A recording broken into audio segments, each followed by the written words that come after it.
ครับขออนุญาตสวัสดีเพื่อนๆใน Facebook ไลฟ์ของกระผมนะครับประวิตรพิมพ์เลิกเรือเตวสราตเวเน็กซ์เสด็จกิโลกรนะครับ Facebook ไลฟ์ประจำค่ำคืนวันนี้วันที่29เดือนสิงหาคมนะครับพุทธศักราช2566วันนี้ผมอยู่ที่อำเภอมวกเหล็กจังหวัดสระบุรีนะครับที่นี่อากาศร้อนอบอ้าวนะครับก็ยังไม่มีตีต้าว่าจะมีฝนตกนะครับก็คาดว่าคงจะแรงวันนี้วันพรุ่งนี้อีกวันนะครับฝนก็ยังมาไม่ถึงที่บอกว่ามรสุมมันเลื่อนลงมาต่ำก็ยังมาไม่ถึงในทางด้าน ภาคกลางตรงนี้นะครับยังไงก็ขอขอบคุณทุกท่านทุกสถานีนะครับติดตามรับชมใน Facebook ไลฟ์กันมาอย่างยาวนานนะครับสำหรับวันค่ำคืนวันนี้ก็จะได้นำเสนอเรื่องราวของพายุที่เกิดขึ้นในมหาสมุทรแปซิฟิกมีผลหรือไม่บอกว่าพายุถล่ม3 ลูก 3 ลูก 4 ลูกประเทศไทยจริงๆแล้วไม่มีเลยนะครับคือบางทีผมว่าการเขียนข่าวก็เขียนจนเกินเหตุเกินการนะเห็นแล้วข้อมูลเป็นอย่างนี้แต่ว่าเขียนเนี่ยมันกระทึกครึกโครมด้วยอย่างไรไม่ทราบนะเท่าหลังที่เรียนนะก็คือกรมอุตุนิยมวิทยาก็แจ้งแล้วก็คือมันไม่ได้มีผลอะไรเลยในประเทศไทยเรานะครับสำหรับวันนี้ก็พายุเกิดขึ้นใหม่จาก2 ลูกที่เกิดขึ้นก่อนหน้านี้ซาล่านะครับซึ่งเดินทางอยู่ที่ฟิลิปปินส์แล้วคงจะมุ่งหน้าลงไปทางก้าวไปในแผ่นดินใหญ่ในฮ่องกงนะครับส่วนพายุดำเรยนะครับดำเรยนั่นของเขมรก็คงเดินทางไปญี่ปุ่นแต่ก็ไม่เข้าญี่ปุ่นก็เดินวนๆไปก็ยังไม่สลายตัวแต่ผมคาดว่าน่าจะวัน2 วันนี้คงสลายตัวนะครับดำเรยซึ่งไม่มีผลอะไรเลยเขาเกิดขึ้นแล้วก็วนอยู่ในทะเลอย่างเดียวนะครับส่วนพายุอีกลูกหนึ่งที่เกิดขึ้นมาแล้วนะครับในลูกที่3ในช่วงนี้นะครับก็คือไข่ขุยนะขุยนะครับต้องอ่านว่าไข่ขุยนะคือลูกนี้นะครับ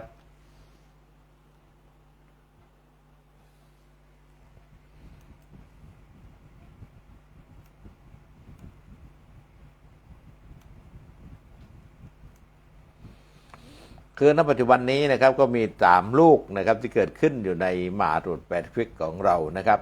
ก็คือซาล่านั้นก็เดินทางเพิ่มเป็นพายุโซนร้อนเป็นไต้ฝุ่นต่างๆนะครับแต่ว่าใต้ประทางแล้วก็ไม่ค่อยไปไหนก็คือถ้าวนเวียนแถวนี้นะครับก็ยังไม่เดินทางเข้ามาสู่ทางฮ่องกงทะเลจีนใต้นะครับส่วนพายุลูกใหม่ที่เกิดขึ้นก่อตัวขึ้นมาวันนี้ก็ได้รับการขานชื่อแล้วก็คือเดี๋ยวผมอ่านก่อนขุยนะครับขุยซึ่งเป็นชื่อของประเทศจีนซึ่งชื่อซาล่านี่คือเป็นชื่อลูกที่5นะครับในคอลัมน์ที่5ชุดสุดท้ายของเวียดนามนะครับณวันนี้เรากำลังขึ้นอยู่ในชุดชื่อของพายุในชุดที่1นะครับในชุดที่1ในชุดที่1แถวที่1ไม่ว่างนี่อะไรชุดที่1แถวที่1ซึ่งเริ่มจากดัมรีนะครับดัมรีนั่นก็ของชื่อแรกก็คือของกัมพูชานะครับดัมรีก็ขณะนี้ดัมรีก็เกิดขึ้นมาหลายวันแล้วนะครับและขณะนี้ลูกที่2ก็ตามมาขุยนะครับขุยนั้นเป็นชื่อของประเทศจีนนะครับซึ่งนี่คือ2 ลูกเนี่ยครับลูกที่1ดัมรีนี่ก็คืออยู่ในชุดที่1อยู่ในชุดที่1คอลัมน์ที่ในชุดที่1นะครับในชุดที่1คอลัมน์ที่1นะครับของกัมพูชาส่วนในขุยนี่เป็นช่องที่2ก็คืออยู่ในคอลัมน์ที่1ชื่อที่2นะครับนี่คือของประเทศจีนนะครับ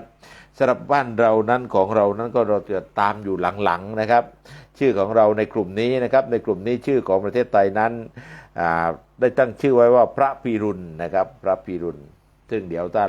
ไล่กันไปเรื่อยลูกของฮ่องกง ต่อไปก็จากนี้นะครับจากของจีนก็เป็นของเกาหลีเหนือฮ่องกงนะครับญี่ปุ่นลาวแล้วไปมาเข้ามาเลนะครับอินโดนีเซียโครเอเชียฟิลิปปินส์เกาหลีใต้สหรัฐอเมริกานะครับแล้วก็ไปของไทยเราก็น่าจะของเราตรงนี้นะครับในกลุ่มนี้ชื่อนี้ตารางชุดที่หนึ่งนี่ก็ในชุดนี้นะครับของเราอยู่ชื่อพระพิรุณนะครับก็ตามกันอีกหลายลูกมากนะครับผมเข้าใจว่าพระพิรุณนี้ของเราในชุดนี้ไม่น่าจะได้ใช้นะครับหรือได้ใช้ก็น่าจะไปกลางเดือนช่วงที่ลงใต้แล้วก็เลยกันเนาะในช่วงเดือนพฤศจิกาธันวานะครับแต่ณขณะนี้แต่ว่าเราก็ไม่แน่ใจว่าต่อจากนี้ไปนะครับหลังจากซาร่าผ่านไปนะครับแล้วก็ไอ้ดัมเรนะครับผ่านไปนะครับก็ไอ้ขุยนี้จะเพิ่มความแรงขึ้นมาสักเท่าไหร่แต่เขาดูแล้วสถานการณ์นั้นก็ไม่อยากมาทางบ้านเราคือยังไม่ลงต่ำนะครับเพราะอะไรครับเพราะความหนาวเย็นจากประเทศจีนนั้นยังไม่ได้เกิดยังไม่ได้ปลักภาระให้ลงมาที่นี่นะครับฝนที่จะตกขึ้นมาได้เนื่องจากฝนที่เกิดจากทะเลอันดามันฝั่งด้านตะวันตกของประเทศเรานะครับมาทางพม่ามาทางอะไรเพื่อปาดป่านมาเลี้ยงพายุซาร่าที่เพิ่มความร้อนขึ้นมาแค่นั้นเองนะดังนั้น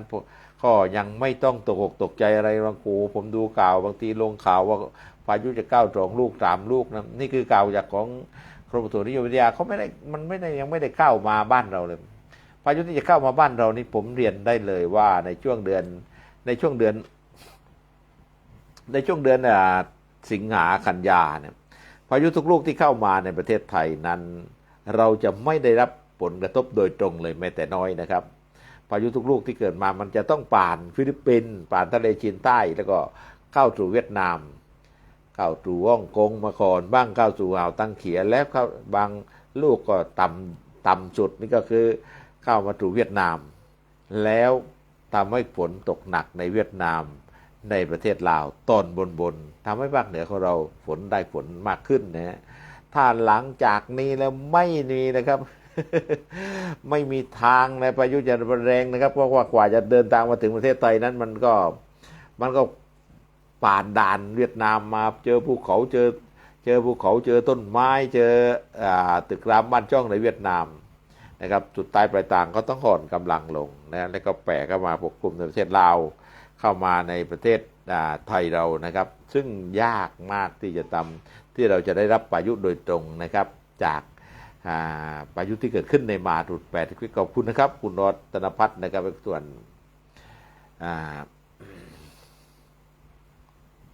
สบายดีนะครับพี่สบายดีครับคุณรัตสบายดี คุณรัตสบายดีนะครับก็คงเมื่อตะไปก็แวะที่บ้านหน่อยก็ได้นะคุณรัต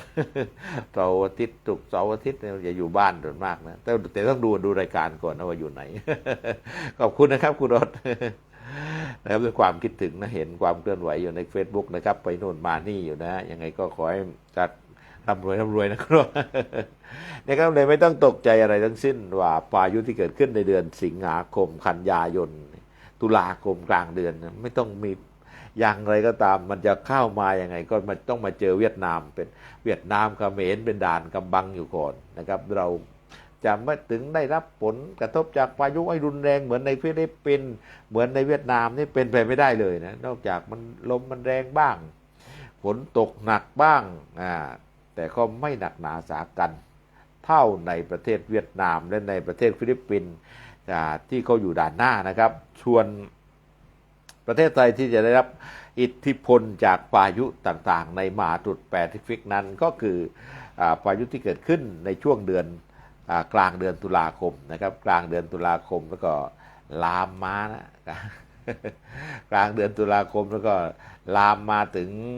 พฤศจิกายนธันวาคมซึ่งพายุเหล่านี้ถ้าเกิดขึ้นแล้วมันก็จะมุ่งหน้าเข้าสู่ภาคใต้ของประเทศไทยซึ่งมันถ้ามันพาดดิ่งเข้ามามันก็ไม่ป่านอะไรจากทะเลมาก็เข้าสู่ภาคใต้เลยนะนั่นก็คือจะเกิดความรุนแรง ส่วนพายุอื่นๆที่เกิดขึ้นนั่นถือว่าเล็กน้อยขอบคุณอาจารย์นิคมทูลเป็นกับคุณท่านวิรัตใจห้าวนะครับที่สีชนนครศรีธรรมราชก็เลยไม่ต้องตกใจพี่น้องภาคใต้กวางตะวันออกยังไม่ต้องไปกังวลอะไรเลยเรื่องพายุมันต้องลุ้นกันโน่นเดือนตุลาคมนะกลางเดือนไปแล้วนะครับต้องฟังข่าวระดับสับฟังข่าวว่าเมื่อไรที่ประเทศจีนมันหนาวมากพายุที่เกิดขึ้นอย่างนี้ที่ท่านเห็นนะครับสามลูกที่เกิดขึ้นในมหาสมุทรแปซิฟิกในย่านนี้ถ้าเกิดความหนาวเย็นมันจะผลักดันลงมาให้มันไหลลงมาเข้าสู่ภาคใต้ก็เหมือนที่เราเจอกับพายุเกพายุแรงต่างนั่นเองนะแต่ถ้านับปัจจุบันนี้ก็ตกตามสภาพปกติมรสุมของบ้านเรานะครับซึ่งมีอยู่แล้วในหน้าฝนแต่ปีนี้ก็น่าตกใจนะครับว่าฝนน้อยเหลือเกินนะครับฝนน้อยเหลือเกินขอบคุณอาจารย์นิคมด้วยนะอาจารย์นิคมทูลเป่งนะครับจากสิเกาจังหวัดตรังนะครับนั่นคือเรื่องราวสวัสดีครับท่านว่ากลางวันฝนไม่ตกเลยครับตกกลางตอนเช้ารุ่งหัวรุ่งเนาะตก2 คืนแล้วครับก็คือบ่ายถึงค่ำนะบ่ายถึงค่ำแล้วก็หัวรุ่งเลยครับดีครับดีตกบ้างก็ดีอาจารย์นิคมแต่ว่าคนตกหัวรุ่งนี่ไม่ค่อยชอบเพราะมันกรีดยางไปแล้วกลางวันมันน่าลุ้นแรงแรงกว่ากลางคืนพอหัวรุ่งกรีดยางไปได้ครึ่งทางแล้วมันก็ฝนตกใส่อะไรนี่นะครับเขาดูเขาจะตกอยู่นะครับในช่วงเขาบอกภาคใต้ก็จะมีฝนเพิ่มขึ้นนะครับในช่วงจากวันนี้ไปนะ29ถึงวันที่29ถึงวันที่29ถึง4กันยายน29สิงหานี้ก็คือวันนี้ถึงวันที่4กันยายนนะครับก็จะทำให้ภาคกลางของประเทศไทยประกอบกับมรสุมตอนตกเฉียงใต้กำลังค่อนข้างแรงนะครับพัดปกคลุมทะเลอันดามันประเทศไทยและอ่าวไทยนะครับลักษณะเช่นนี้ใต้ประเทศไทยจะมีฝนเพิ่มขึ้นและมีฝนตกหนักหลายพื้นที่นะครับผมก็ดูท่านวิรัตใจห้าวแจ้งมาจากนักสิชนนครเดี๋ยวช่วงนี้สิชนนครสิอ๋อดีครับคุณวิทย์ เขียนตรงนี้ยาวนะเดี๋ยวผมกดดูก่อนนะช่วงนี้ว่าฟ้าครึ้มฝนเล็กน้อยนะครับก็ไม่ค่อยตกครับช่วงนี้นะครับเพราะว่าเนี่ยเขาบอกว่าภาคใต้กวางภาคเหนือนั้นจะมีฝน 60-80%เพราะว่ามรสุมมันวิ่งอยู่เส้นบนนะครับวิ่งจากทะเลอันดามันมุ่งสู่พม่าเข้าไปสู่ลาวเพื่อไปเลี้ยงพายุโซล่าที่กำลังเพิ่มทวีความรุนแรงอยู่ในทะเลจีนใต้ณเวลานี้นะมันก็พาดป่านไปข้างบนส่วนพี่น้องทางภาคใต้นั้นก็คงไม่มีนะครับไม่มีมากมายอะไรภาคกลางก็60-80ภาคใต้กวางตะวันออกของท่านสีชนนครศรีธรรมราชนั้นก็ 30-40% ของพื้นที่28-29นะครับส่วนวันที่30วันที่40-60% ก็คือมีฝนน้อยนั่นเองนะครับภาคใต้กวางตะวันตกนั้นฝนฟ้าคะนอง60-80% ของพื้นที่ตลอดช่วงนะครับและมีฝนตกหนักถึงหนักมากบางแห่งนะครับในก็คือภาคใต้กวางตะวันตกนั้นก็เนื่องจากมรสุมในกลุ่มทะเลอันดามันต้องพัดผ่านขึ้นไปเลี้ยงพายุโซล่าที่เกิดขึ้นอยู่ในทะเลจีนใต้ตอนนี้ก็เลยทางฝั่งด้านตะวันตกก็จะรับลมเต็มนะครับและลมแรงและปาฝนเข้ามาด้วยนะครับส่วนภาคใต้กวางตะวันออกนั้นก็บางมุมอยู่ก็ไม่มีโอกาสได้ฝนได้ตกนะครับตกน้อยมาก 30-40% แค่นั้นเองส่วนภาคใต้กวางตะวันตก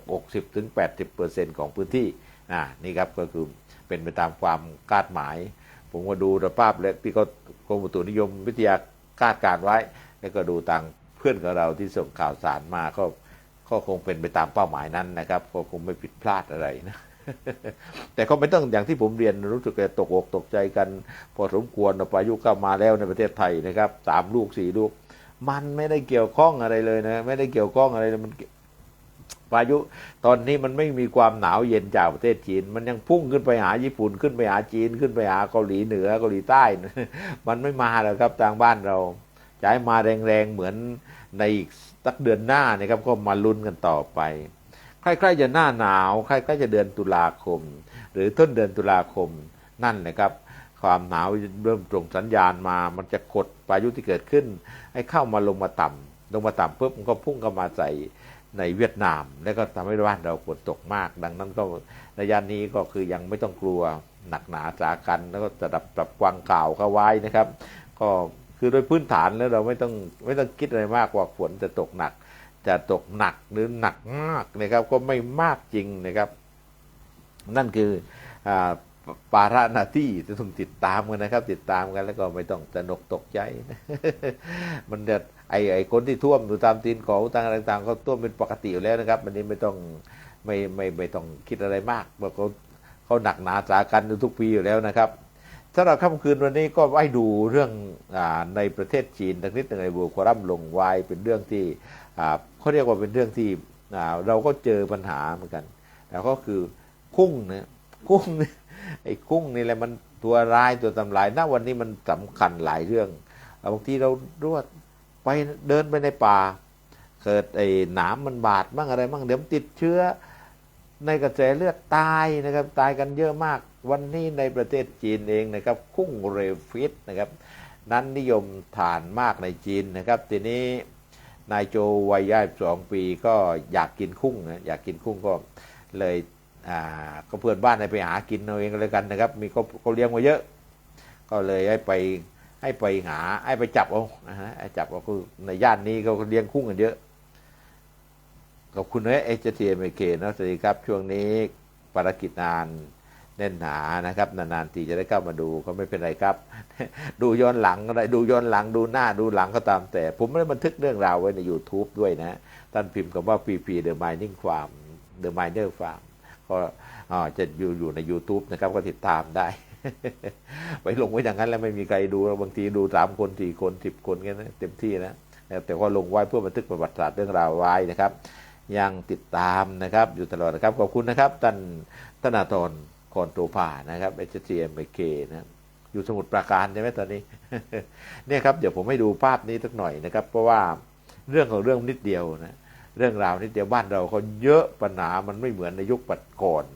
คือชายคนนี้ในประเทศจีนนะก็อยากกินกุ้งทีนี้ก็แต่ข้างบ้านนี่แหละเขาเลี้ยงกุ้งกันเยอะก็ให้ไปจับมาปรากฏว่าไอ้หนวดมันนะเขาเรียกอะไรหนวดมันนะมาทิ่มแทงเป็นแผลนิดเดียวก็ไม่ได้หนักหนาสากันอะไรนะครับก็ไม่ได้หนักหนาสากันเดี๋ยวผมให้ดูหนวดมันก่อนไอ้กล้ามมันเนี่ยครับไอ้พวกนี้ครับทิ่มแทงมันนิดเดียวก็ไม่ได้เป็นแผลอะไรก็ถือว่าแต่สมัยก่อนก็ถือว่าปกติธรรมดาแต่อยู่มานะครับอีก3 วันต่อมานะครับนิ้วเขาจะเขียวนิ้วเขาเขียวมากนะครับเขียวขึ้นแล้วเขาก็ใกล้ๆว่าออกอาการนะครับออกอาการทางคลื่นไส้อาเจียนอาการหนักแล้วหัวใจเต้นช้าลงอะไรเขาพาไปหาหมอที่โรงพยาบาลก็ปรากฏว่าต้องเสียชีวิตลงเขาบอกว่าติดเชื้ออย่างรุนแรงในกระแสเลือดนะครับเนี่ยครับบ้านเราก็เช่นกันผมมีพวกหลายคนที่อยู่ๆไปเที่ยวป่าได้รับบาดแผลนิดหน่อยไปเจออะไรก็โรคฉี่หนูบ้างอะไรบ้างอาจารย์นิคมต้องระวังโรคเป็นแผลแล้วไปเดินในป่าโรคฉี่หนูในน้ำนะครับต่างๆโรคฉี่หนูก็ทำให้เกิดการติดเชื้ออย่างรุนแรงแล้วก็เสียชีวิตนะครับนี่ก็มีญาติอีกคนเหมือนกันก็ไปวันหยุดเสาร์อาทิตย์เนี่ยเป็นราชการวันหยุดเสาร์อาทิตย์ก็ไปตัดถ่ายแต่งกิ่งปาล์มอาจารย์นิคม ตัดแต่งกิ่งปาล์มวันจันทร์แล้วกลับไปทำงานเริ่มบอกอาการป่วยอีก2-3 วันต่อมาก็ฟุบลงนะแค่นั้นนะครับก็หมอบอกว่าติดเชื้อในกระแสเลือดอย่างรุนแรงไปตัดควันต้นปาล์มไปตัดแต่งกิ่งต้นปาล์มไม่ได้มีแผลไม่ได้มีอะไรแต่ว่าเนื่องจากก็อาจจะมีแผลเล็กน้อยหรือยังไงแล้วก็ติดเชื้อมานะครับมันเข้าไปในกระแสเลือดอย่างรุนแรง2 วันกับ3 วันนี้ก็เสียชีวิตนะครับนี่คุ้งนะครับดังนั้นก็อาจารย์นิคมอยู่ทะเลก็ดูนะอาจารย์ อย่าไปปรีปรามกับบาดแผลเล็กๆน้อยๆนะครับคือผมว่าดีอย่างตอนที่ในช่วงที่โควิด-19 มาเนี่ยนะครับเราก็พกแอลกอฮอล์กันประจำเนี่ยผมก็เลยได้สูตรใหม่แล้วได้สูตรใหม่อาจารย์นิคมก็คือถ้าเป็นแผลที่ผมจะไม่ต้องใส่ยาอะไรถ้าเป็นแผลนี่แต่ยังไงก็ต้องใช้แอลกอฮอล์ฉีดตามแผลแต่2 วันเดียวมันก็ถ้าฉีดถ้าเป็นแผลเย็นนี้หรือบ่ายนี้เที่ยงนี้แล้วก็ฉีดแอลกอฮอล์รอบ2 รอบเช้ามาฉีดเรื่อยๆล้างไม้ล้างมือแล้วก็ฉีดตอนเย็นตอนค่ำก็ฉีดอีกอะไรประมาณนี้ฉีดเรื่อยๆล้างไม้ล้างมือเชื้อโรคมันค่อยไม่เข้าแล้วก็รุ่งเช้าเราเห็นว่าแผลแห้งเลยนะครับ อันนี้ก็ใช้สูตรนี้อยู่ตอนนี้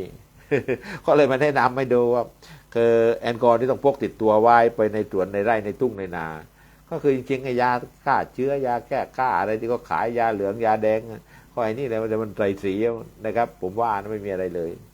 พอฉีดปุ๊บแสบๆหน่อยถ้าเรามีแผลนะรับรองไม่ต้องไปทำอะไรอย่างอื่นเลยรับรองหายแน่นอนแผลแห้งแน่นอนผมได้ใช้แอลกอฮอล์มาตลอดก็ไม่ได้มีความรู้อะไรนะครับคุณหมอสมจิตเข้ามาคุณหมอสวัสดีนะครับคุณหมอไม่ได้ใช้ยาไม่ได้ใช้อะไรเลยเมื่อก่อนเป็นแผลเราก็จะไปต้องไปเอาไอ้เบทาดีนบ้างจริงอะไรต่างๆนั้นมาทาแผลยาเหลืองยาแดงอะไรต่างๆนะเดี๋ยวนี้จริงๆผมว่ามันเข้าใจผมเข้าใจว่าเป็นแอลกอฮอล์นี่แหละแล้วมันเปลี่ยนสีใส่สีมาแล้วก็ขายเป็นยี่ห้อของการค้าไปแล้ววันนี้ผมก็พบเลยว่าไม่ใส่เลยนะเดี๋ยวนี้ไม่ต้องจ่ายยาอะไรเลยเป็นแผลเล็กน้อยก็แอลกอฮอล์ที่ได้มาจากช่วงที่เป็นโควิดนี่แหละ ที่ช่วงที่เขารณรงค์กันเป็นโควิดก็พยายามฉีดเข้ามาที่แผลมันก็แสบหน่อยแต่ว่าหายเลยนะหายเลยตรงนี้ก็จึงบอกกล่าวเล่าสู่กันหลายคนแล้วได้ไปตามที่ผมบอกว่าถ้าเป็นแผลแล้วก็อย่าจะล่าใจเอาแอลกอฮอล์ฉีดก่อน แต่สมัยก่อนเรื่องแอลกอฮอล์นี่มันเรื่องยากเย็นแสนเข็ญเนี่ยก่อนหน้าที่โควิด-19 จะระบาดนะจ๊ะมันยากเย็นแสนเข็ญมันต้องเป็นบ้านที่ค่อนข้างจะมีชุดยาสามัญประจำบ้านครบถ้วนมันจึงจะมีแอลกอฮอล์ล้างแผลนะครับแต่พอหลังจากที่โควิด-19 มันระบาดเข้ามาเนี่ยมันก็ทุกคนก็ต้องถือพกพาติดตัวเป็นประจำทีนี้พอเกิดแผลก็ยังไงก็ต้องใช้มันนะครับอย่าให้แผลติดเชื้อในการย้ายแผลติดเชื้อขึ้นมาถ้ามันติดเชื้อแล้วเดี๋ยวนี้มันลุกลามตายที่ผมมีพวกอยู่เดินในป่าก็บอกว่าหมออยู่ๆก็เป็นบาดอะไรหนามบาดบางนี้ก็เดินบุกป่าบุกหญ้าไปก็เกิดติดเชื้อไอฉี่หนูนะเชื้อฉี่หนูมันลุกลามมันตายกว่าจะตายเกือบ10 ปีนะครับเขาเรียกว่าเป็นเจ้าชายนิทราเกือบ10 ปีไม่ได้ร่างกายแข็งแรงบึกบึนไม่ได้มีปัญหาไม่มีโรคอะไรแทรกซ้อนไม่เคยมีโรคอะไรมาก่อนร่างกายอายุก็ยังไม่มาก40 กว่าแต่ว่าไปเดินป่า แค่นี้ครับก็ติดเชื้อฉี่หนูมาก็ถึงขนาดต้องนอนล้มอยู่กับเขาเรียกว่านอนเป็นเจ้าชายนิทราไปนะครับนอนติดเตียงอะไรประมาณนี้นี่ครับไม่ได้เลยทุกวันนี้ยังไงก็ตามแต่ถ้าเกิดแผลขึ้นมาเขาจะแผลเล็กแผลน้อยก็ฆ่าเชื้อไปก่อนอย่างที่ในประเทศจีนวันนี้ไปแก้ไปกินกุ้งเนี่ยกุ้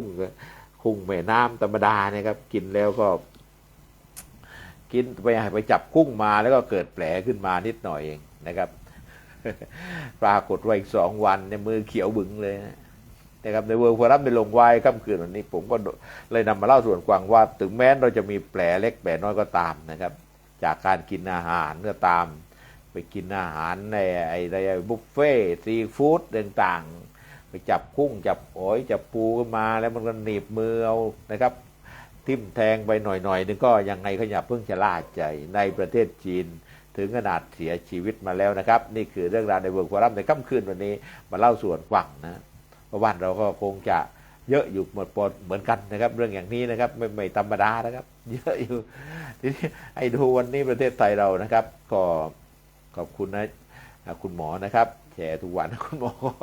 ขอบคุณวันนี้เขาบอกว่าในฮ่องกงนะในฮ่องกงบิ๊กซีไทยในฮ่องกงก็เดี๋ยวให้ดูภาพประทิตก็ได้นะในฮ่องกงตอนนี้บิ๊กซีก็คือร้านอบูเทานะครับอบูไทยนั้นก็ซุปเปอร์มาร์เก็ตที่จำหน่ายสินค้าจากไทยที่มีอยู่24 สาขาในฮ่องกงก็ได้ขายกิจการไปให้กับบิ๊กซีนะอบูไทยเป็นบิ๊กซีทุกสาขานะครับเปลี่ยนชื่อเป็นบิ๊กซีในฮ่องกงแล้วก็จะขยายเป็น99 สาขานะครับวันนี้ถ้าใครไปฮ่องกงก็จะเห็นบิ๊กซีนะครับบิ๊กซีเนี่ยก็ที่ของคนไทยไปลงทุนอยู่ที่ฮ่องกงตอนนี้นะครับ99 สาขาจะเพิ่มเป็น99 สาขานะไปฮ่องกงก็เข้าไปสนับสนุนซื้อได้นะครับเป็นสินค้าที่ไปจากไทยซะส่วนใหญ่นะฮะยังไงก็นี่ก็คือเล่าส่วนกว้าง เล่าส่วนกว้างเฉยเผื่อคนไหนจะเดินทางไปนะครับก็จะได้เห็นเรื่องราวเหล่านี้นะครับไว้บ้างนะจะได้เห็นว่าความเป็นไทยนั้นก็สำคัญยิ่งเหมือนกันนะวันนี้ก็ดู2 เรื่องที่เป็นเรื่องประหลาดอยู่นะครับก็คือบริษัทโตโยต้าที่ญี่ปุ่นนะต้องสั่งหยุดมอเตอร์มา บริษัทโตโยต้ามอเตอร์คอร์ปอเรชั่นนะครับโรงงาน12แห่งจาก14แห่งในญี่ปุ่นต้องสั่งต้องหยุดการผลิตลงก็เหมือนนะว่ามันเหมือนถูกโจมตีในระบบบางอย่างนะถูกโจมตีในระบบไม่สามารถที่จะคือเดี๋ยวนี้โรงงานก็ดีมันก็สั่งการตามระบบพูดง่ายว่าทางอินเทอร์เน็ตกันทั้งนั้นแหละครับถ้าเมื่อใครมาโจมตีระบบทำให้ผิดเพี้ยนมันก็ไม่สามารถผลิตสินค้าได้นะครับดังนั้นก็ต้อง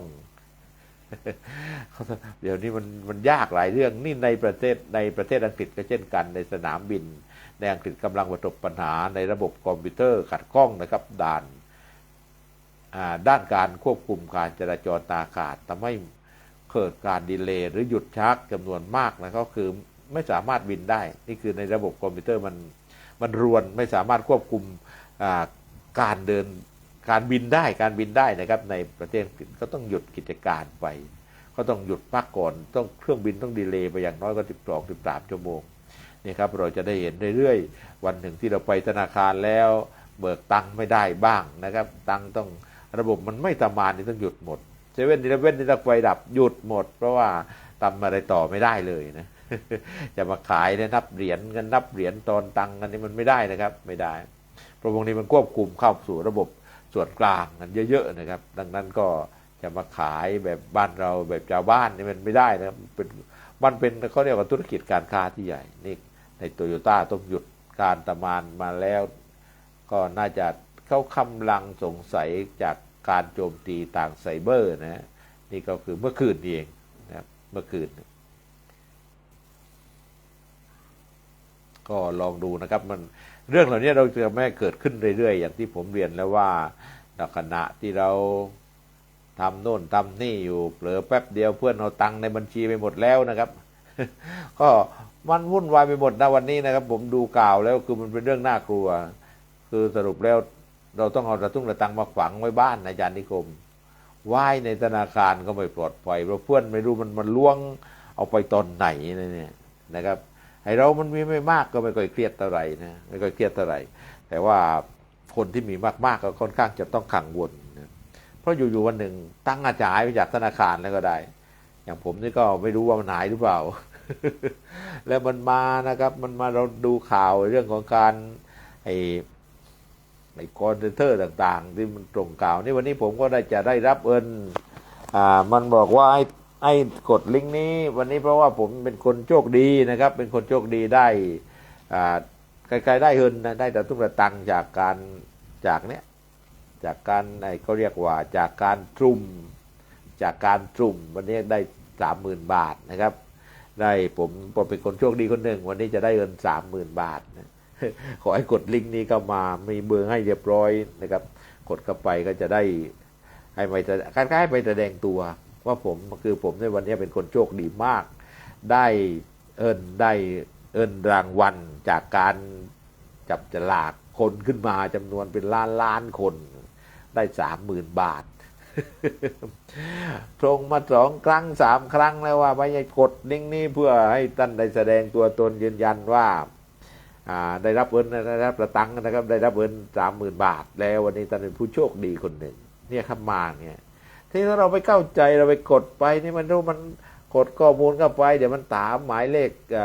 บัตรประชาชนหมายแล้วมันก็ไปเลยเพราะว่ามันต้องอย่างน้อยเราต้องการจะรับตังค์กับมันเราต้องยืนยันตัวตนโดยการบอกหมายเลขบัตรประชาชนหรือบอกหมายเลขโทรศัพท์บอกอะไรต่างๆเข้าไป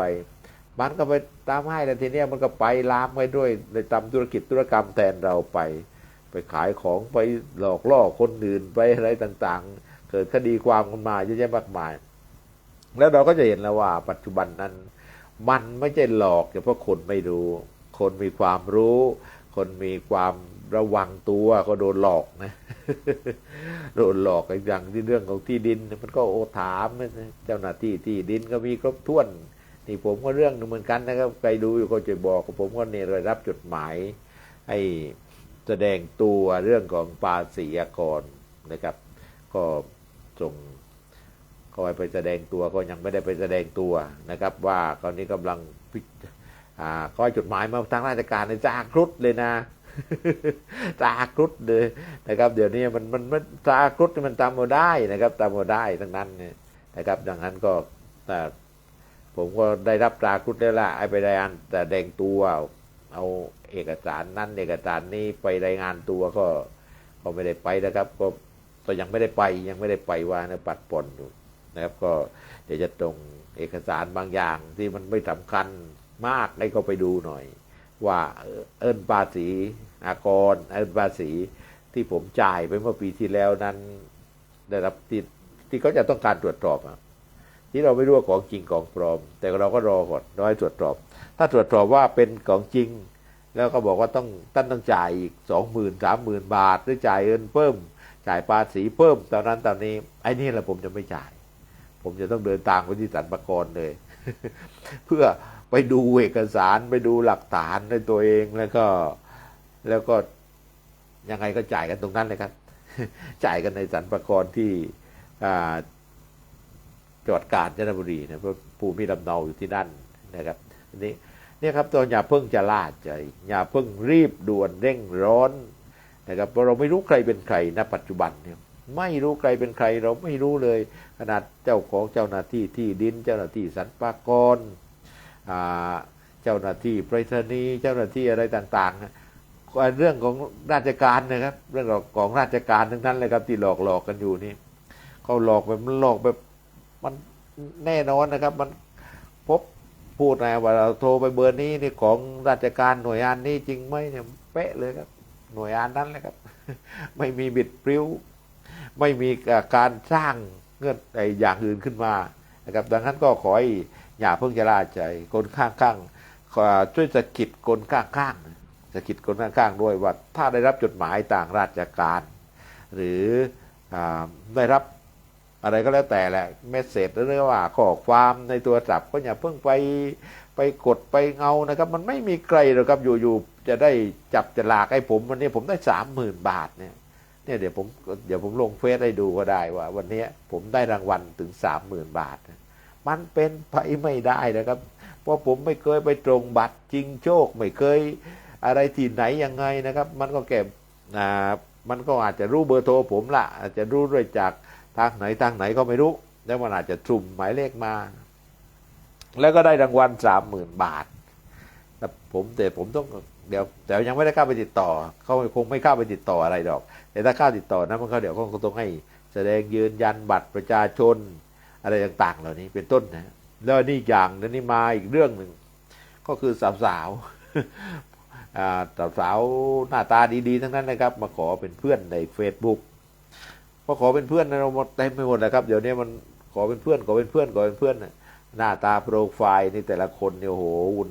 สวยๆทั้งนั้นดีๆทั้งนั้นเด็กๆวัยรุ่นทั้งนั้น พอมาขอมาเป็นนี่ผมก็ลองทดสอบดูว่าคนพวกนี้เขาต้องการอะไรก็ต้องการอะไรมันหน้าตาก็ดีแหละในโปรไฟล์นะเขาต้องการอะไรเราก็ไม่รู้ทำไมมาขอเป็นเพื่อนแล้วขอแล้วขออีกบางทีก็เข้ามาคอมเมนต์ใน Facebook เจาะเข้ามานะครับเราก็ไม่ว่าอะไรก็ดีแล้วเป็นเพื่อนเยอะขึ้นพอตามไปตามมาถ้าเราไปกดเครื่องให้ทำความรู้จักที่เขามีอยู่ในเมสเสจชื่อเขาอยู่ในเมสเสจที่เราเข้าไปติดต่อเขานะครับเดี๋ยวนักปักก็คุยดีมากนะ คุยเอาใจใส่ดูแลสุขภาพวันนี้กินข้าวแล้วยังกินกับอะไรดูแลโอ้โหพูดนี่ดีมากเลยครับดูแลเหมือนว่าทำให้เราตายใจว่าเขานั้นเป็นคนหนึ่งที่ปรารถนาดีกับเรานะครับสุดท้ายปลายทางพอไปหลายวันเข้าลองคุยไปดูหลายวันเข้าก็ทีนี้ก็จะเริ่มว่าเขาจะบอกอาชีพของเขาทำอะไรเราก็จะชวนให้ไปเข้าไปในลิงก์นี้เพื่อดำเนินการอาจจะร่วมบุญร่วมทุนอะไรประมาณนี้นะครับอย่าไปทำนะครับอาจารย์นิคม ผมลองนะพอเดินทางไปนั้นสัก2 สัปดาห์นี้ก็จะเริ่มชวนทำนั่นชวนทำนี้พอเขาปลูกไว้เขาจะแนะนำว่าเขานี่เป็นเจ้า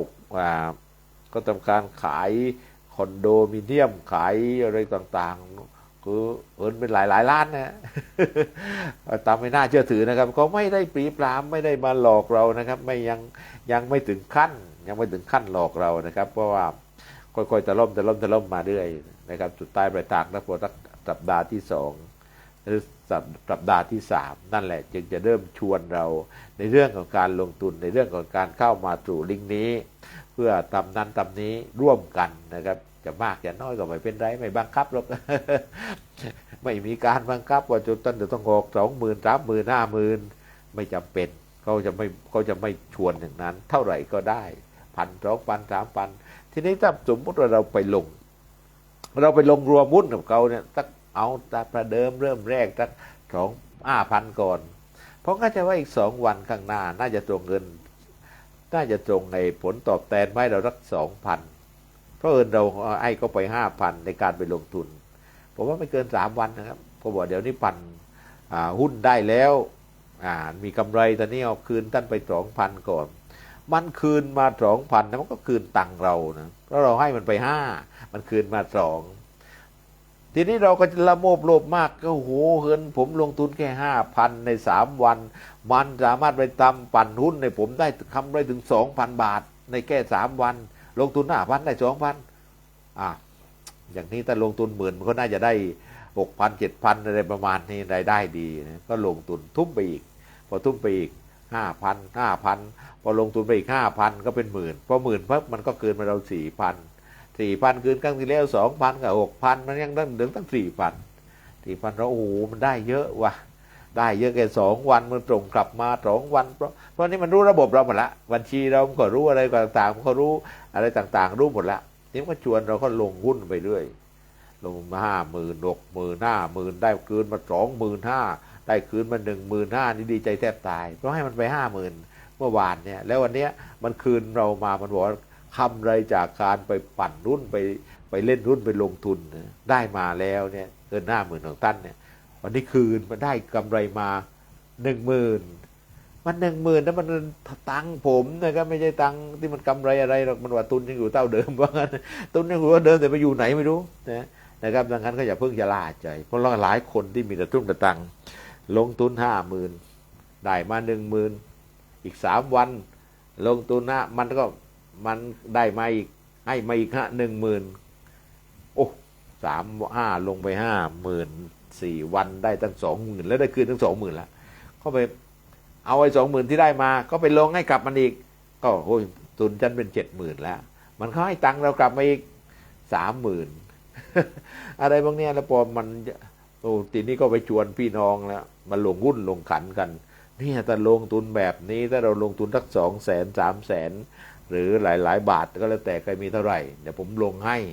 ก็ไปลงกันไปมันปักเดียวอะไรครับวายวอดเมื่อไหร่มันหายสาบสูญไปติดต่อเพราะเราไม่รู้ใครเป็นใครเข้ามาที่มาติดต่อนั้นเราไม่รู้ตัวจริงตัวปลอมตัวอะไรที่มันเราก็ไม่รู้ตามหาที่ใครเลยครับไปแจ้งความก็ตามไปแล้วไม่เจอเลยมันก็ซ่อนไว้หลายชุดทีเดียวดังนั้นก็อย่าเพิ่งชะล่าใจอย่าละโมบโลภมากอย่าโลภในสิ่งที่อะไรที่คือมันคงไม่ธรรมดาหรอกครับจะได้ของมันง่ายจะได้ของมันเยอะๆท่านลองดูนะลองติดตามดูคนที่ลงทุนอย่างเนี้ยถ้าคนมันไม่ได้สรุปแล้วก็คือคุณไม่ได้ตังค์คืนนะครับทุนคุณไม่ได้คืนที่คุณได้มาก็ตังค์ไอ้ตะตังที่คุณลงทุนไปนั่นแหละแล้วมันคืนมาลงอย่างที่ผมว่าลงทุน5,000รุ่งเช้ามันคืนมา2,000ดีใจแทบตายก็หาตังค์อีก5,000ไปลงทำได้10,000เพราะพรุ่งนี้มะรืนนี้อาจจะได้คืนมาอีก6,000 5,000นะครับก็ประมาณนี้คือวิธีการแต่เขาพูดดีนะครับท่านไม่ต้องกลัวว่าจะโดนหลอกท่านไม่ต้องกลัวจะโดนหลอกท่านไม่ต้องไปเชื่อเว็บนั้นเว็บนี้ก็หลอกกันเยอะนะแต่ของเรานี่รับรองเนี่ยคนดังคนใหญ่คนโตอยู่เนี่ยในวงการเนี่ยมันก็ห้างไปเรื่อยแล้วทำให้เราตายใจแล้วเขาจะไม่บังคับจะไม่เกี่ยวเข็นเราจะไม่อะไรเราเพราะเขารู้แล้วว่าวันนี้เราเริ่มลงแล้วแล้วเราต้องลงเพิ่มอีกเขาต้องพูดดีกับเราตลอดแนะนำวิธีการต่างๆดีเยี่ยมตลอดผมมาลองศึกษาดูแล้วแต่ไปไม่ถึงนั้นผมยังไม่ถึงขั้นเอาไอ้ตังค์ไปลงทุนนะครับแต่ว่าก่อนหน้านั้นนะก่อนที่จะถึงเขาจะชวนเข้าไปสู่กระบวนการเว็บไซต์ที่ต้องเริ่มลงทุนเสียตังค์นะหวานล้อมได้ดีมากเลยใจอ่อนนะครับคนแก่ๆอย่างเรานี่ เจอสาวๆนี่ใจอ่อนนะ แต่ไม่เคยได้ยินเสียงป่านดังเมสเสจคุยตามเมสเสจอย่างเดียวซึ่งอย่างนี้เราก็ไม่รู้ว่าจะไปจับกับใครมันก็ส่งภาพมาให้เราดูภาพสวยๆภาพที่เขามันตามานแล้วฟิตดีๆนะ แต่งตัวสวยๆก็ไม่รู้ใครนะไอ้ตัวจริงยังไงก็ไม่รู้นะครับยังไงก็อย่าเพิ่งจะล่าใจอย่าเพิ่งดีใจกับการที่มีคนให้กระตุ้งกระตังเยอะๆโดยการลงทุนแต่น้อยหรือลงทุนมากแล้วก็ได้กำไรทุกวันอย่างเงี้ยนะสรุปแล้วท่านลองดูเราทั้งนั้นเอามาคืนเรา สุดใต้ปลายทางเมื่อเราลงมากตูมตามขึ้นมาหายแวบเลยนะครับนี่ก็เคยเกิดขึ้นแล้วก็เกิดขึ้นบ่อยๆณปัจจุบันนี้ก็เกิดขึ้นมากด้วยก็ขอให้ก็ไม่รู้จะเตือนยังไงนะผมว่าเตือนกันไม่ได้เรื่องอย่างนี้มันเป็นเรื่องของความรู้เท่าทันเรื่องของความหักห้ามตัวใจตัวเองให้ได้ว่าเราจะไม่ไปลงหุ้นเราจะไม่ไปลงทุนเราจะไม่เชื่อเขานะครับ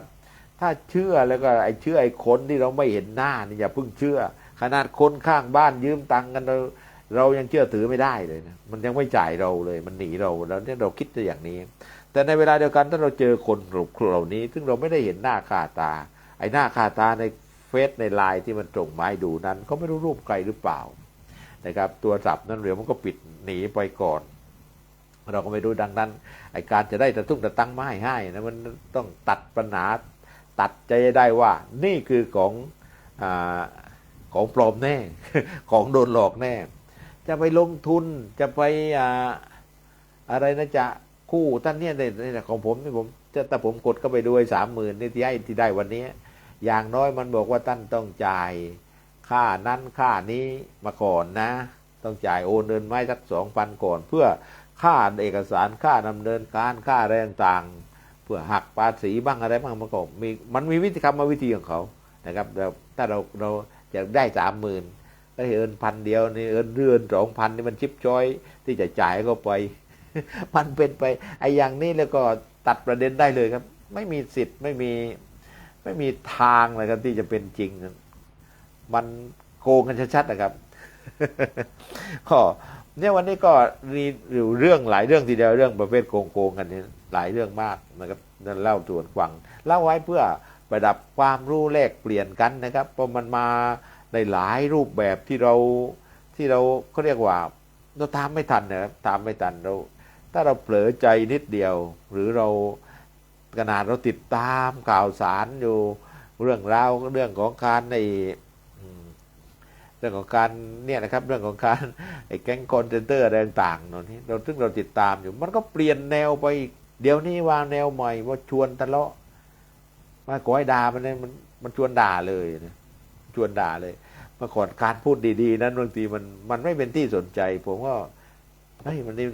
น่าจะเป็นเรื่องของการหลอกอีกโทรมานี่ก็รับปุ๊บมันน่าจะเป็นเรื่องของการหลอกแต่เดี๋ยวนี้มาใหม่ชวนทะเลาะมาถึงก็ด่าพอด่าเราโกรธก็ด่าสวน ด่าสวนก็เป็นการตอบโต้แล้วมันก็รู้แล้วว่าหมายเลขนี้มีคนอยู่แล้วก็มีคนอยู่สามารถมันก็ต้องจ่ายเบอร์อื่นก็มาโทรมาทีนี้จะพูดดีพูดแล้วผมนี่เป็นงานอย่างนี้นะครับมันก็มีเทคนิคของมันหลายประการเดี๋ยวนี้ถ้าใครเจอแล้วมาถึงก็ด่าเนี่ยนี่เลยครับอย่าไปด่ามันมากอย่าให้มันด่าไปทักปักเลยเราก็กวางมันไปแล้วด่ามันทักคำพอหรือไงก็ตามแต่แล้วถ้ามันโตมาใหม่โตมาชวนหวานล้อมพูดดีๆก็ด่ากลับไปเลยนะ ผมไม่รู้จะว่าไงชวนมันมาในแนวของที่เราคาดไม่ถึงนะครับมันรู้แล้วว่าการพูดดีเนี่ยคนไม่ค่อยเชื่อแล้วเดี๋ยวปัจจุบันเนี่ยแต่คนที่มาชวนผมในเรื่องของการลงทุนผมก็จะไม่เชื่อแล้วผมการที่จะให้รางวัลผมก็จะไม่เชื่อแล้วถ้าพูดดีๆเดี๋ยวนี้มาแนวชวนด่าชวนทะเลาะ ก็ลองดูใครเจอที่มันก้าวมาแล้วมันพอท่านรับสายแล้วมันด่านะครับนั่นเลยครับเดี๋ยวก้าวทางมาเลยท่านด่าปล่อยด่ามามันก็ในคำด่าของเราในมันก็วิเคราะห์ของเราไปนะครับมึงมีตังค์มากเท่าไรมึงไอ้คนไม่มีตังค์อะไรบ้างเนี่ยโอ้ยมึงจะรู้ได้ไงครูเดี๋ยวก็ท้ากันไปท้ากันมานั่นคือข้อมูลทั้งนั้นที่มันจะได้ไปนะ สุดท้ายปลายทางแล้วเดี๋ยวมันให้บิ๊กเบอร์นึงโตมาอาจจะไม่วันนี้หรอก อาจจะพรุ่งนี้มะรืนนี้โทรมานี่เขาเล่าให้ผมฟังหลายคนแล้วเจอปัญหามาถึงขึ้นด่าแม่เลย พอรับสายมันด่าแม่เลย แล้วเราอยู่ๆไอ้เบอร์โทรโชว์ขึ้นมาแล้วอยู่ๆขึ้นมาพอเรารับสายเนี่ยมันด่าเราเนี่ยอันนี้มันก็โกรธนะใครเป็นใครก็โกรธเหมือนกันนั่นคือข้าวต่างมันโอ้มา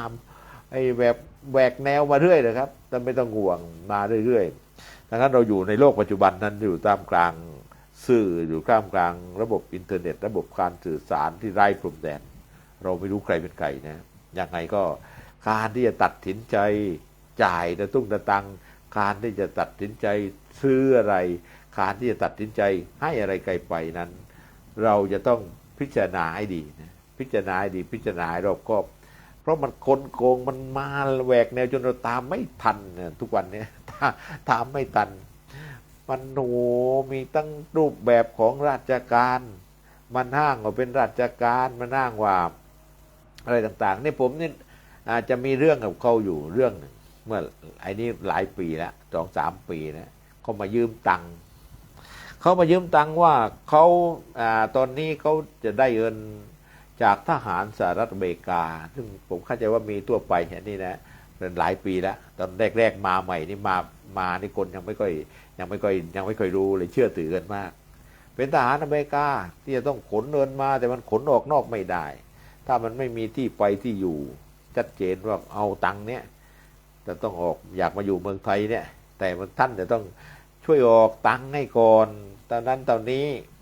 เชื่ออันนี้เชื่อคือแต่มันก็คุยก่อนนะคุยทุกวันมันไม่ใช่คุยวันเดียวแล้วก็เราจะเชื่อมันก็มีวิธีการของมันว่าถ้าเขาสามารถขนเงินมาได้200 ล้านที่เงินที่เขามีจากบำเหน็จบำนาญจากการไปรบในแอฟริกาไปรบในที่ไหนสักที่อะไรก็ตามแต่เงินก็เยอะมากแต่เขาไม่อยากให้อยู่ก็อยากขนเงินมา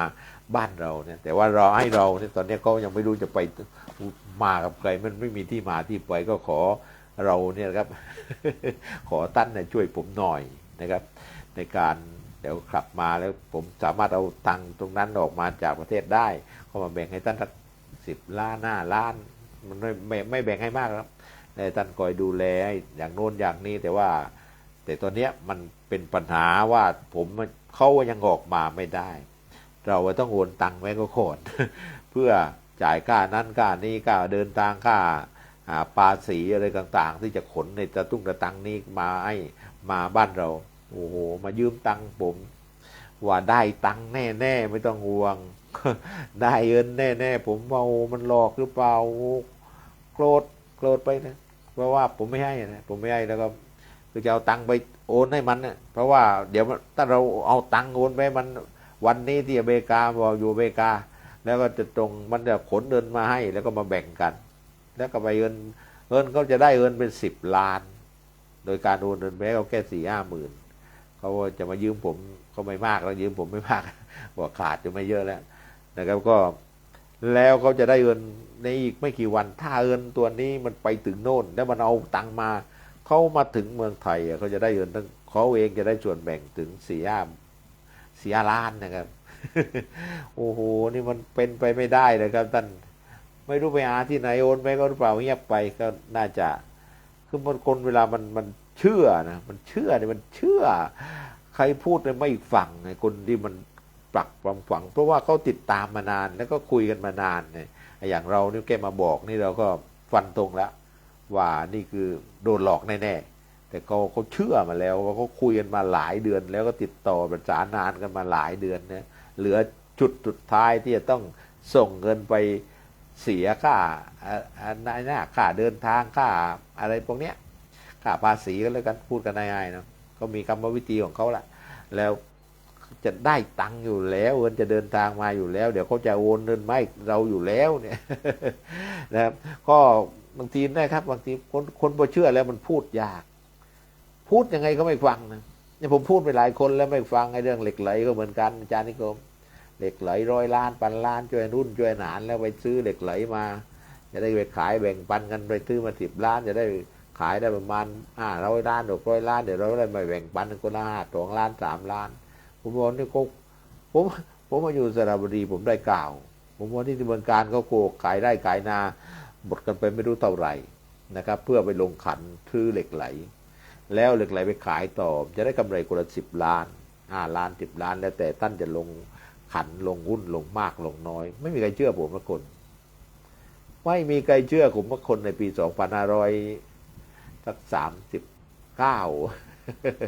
เศรษฐกิจดีๆบูมๆตอนนั้นไม่มีใครเชื่อเลยว่าเรื่องนี้เกิดขึ้นแล้วที่กาญจนบุรีสระบุรีไม่